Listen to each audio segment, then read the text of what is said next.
Our top story today comes from the Supreme Court, because the Supreme Court today has delivered a landmark judgment in a case that is being described as bulldozer justice or the bulldozer injustice that has prevailed in the country in recent times. The court today said very clearly the executive cannot become the judge, while setting clear guidelines before any bulldozer action is taken that demolishes the homes of an Indian citizen, saying that someone's shelter is paramount and is part of fundamental rights. So therefore, right at the very top, I want to focus on the implications of this landmark judgment that the court has passed on bulldozer action. It's our top story.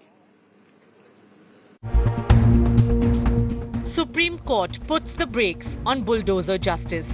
A two-judge bench of Justice B.R. Gavai and Justice K.V. Vishwanathan on Wednesday laid down norms for demolition drives.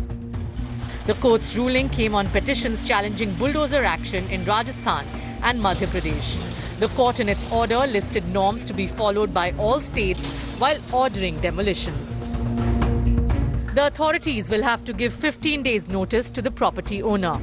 The notice must be sent by registered post and should be pasted on the outer portion of the house. All such notices must be logged in a digital portal. Reasons for demolition should be given. Owners should be told which parts of the building will be demolished. The affected party will get 15 days to challenge the order. The demolition must be videographed. Officials who violate the rules will be booked for contempt. They will be liable to pay costs from salary. The court clarified that these guidelines will not apply on unauthorized occupation of roads, footpaths, railway lines or water bodies, or on cases where demolition is ordered by a court. The court came down heavily on the practice of unleashing bulldozers on properties owned by accused in other cases. The court said the executive cannot become judge. The judges said that the government cannot demolish just because someone is accused or even convicted of a crime. Depriving people of shelter violates fundamental rights. Family members or neighbors cannot be punished for the act of one person. The court also said it is not a happy sight to see women, children and aged persons dragged to the streets overnight. Selective demolition raises the question of abuse of power. The opposition welcomed the verdict, terming it a setback for the BJP, which had pushed bulldozer justice in states ruled by the party.